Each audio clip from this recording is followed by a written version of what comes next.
So we've seen a sort of top level view of what an object and a class actually is.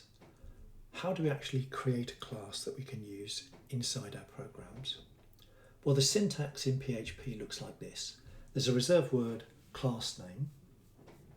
There's a reserved word class, and then we have the class name, the particular thing that we're going to design.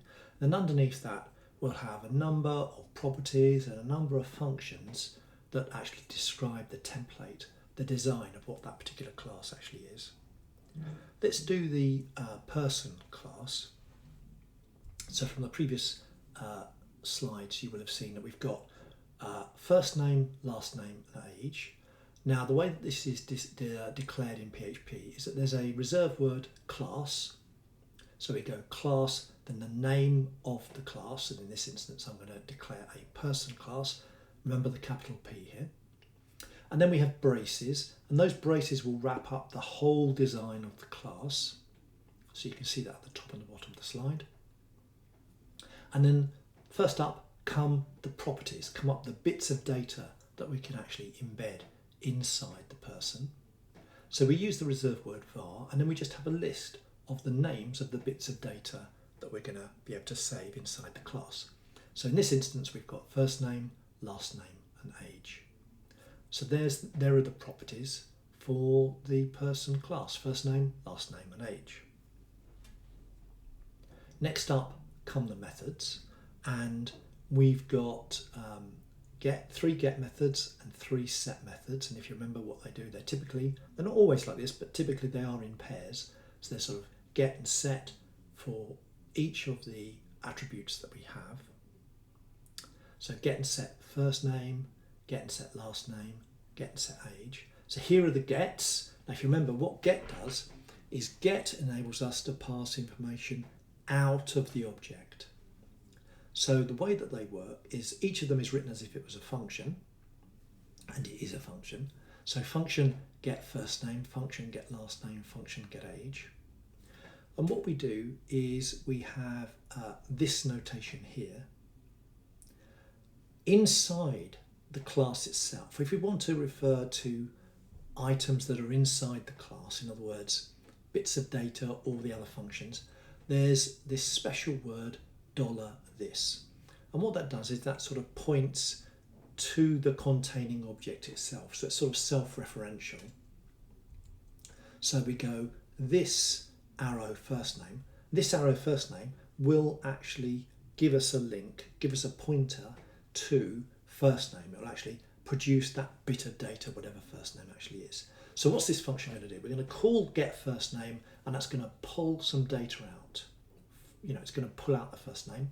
So if you think about it, we've got return this first name. We get this function. When we call this function, what it's going to do is it's going to pass first name back out, just like that. And we use that $this arrow and then the name of the attribute. Notice, by the way, that we don't put a $sign in front of first name there. That's a mistake that people make quite frequently.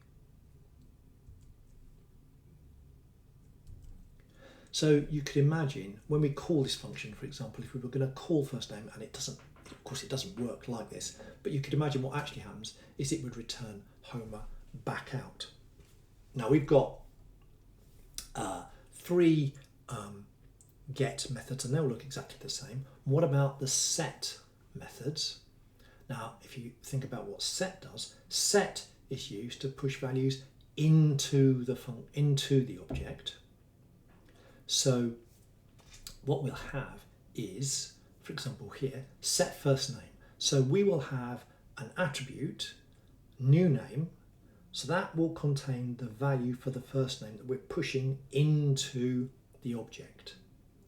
So what do we do with that new name? Well, we set the first name to be equal to the new name that's been passed in. And if you have a look at the other two functions, you can see that they work in the same way. So set last name, we're going to push a name in and it's going to be saved into last name. Set age, well, we're going to push new age in, whatever value that is, and that's going to end up being pushed into new age, just like that. Into age, sorry.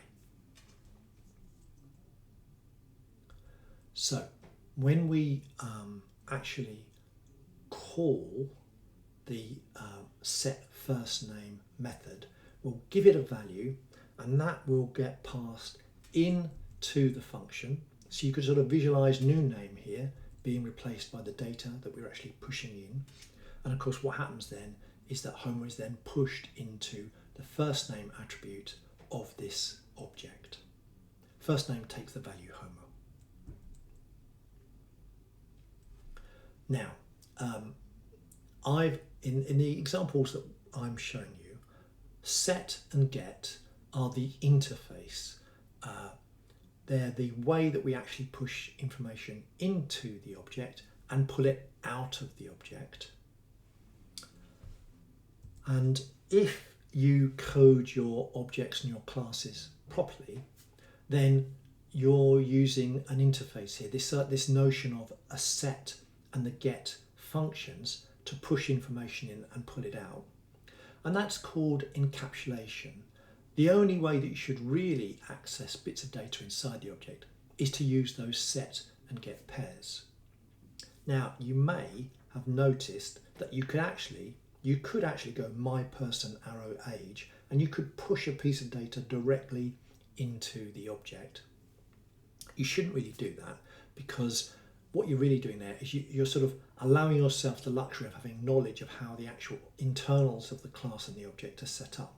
Really, to promote sort of reuse, we shouldn't really worry about the internal workings of an object or a class. Often we'll get a class from a library, and we'll create an object of that class, and we won't actually know too much about what's going on inside. So we won't directly access bits of data inside. We will only ever use the set and the get to actually interact with the internals of the object. That's called encapsulation if you do it properly. You should only access the inside, the internals of an object using those properties. And here's what the code would look like for a new person, which is being created through those get and set methods.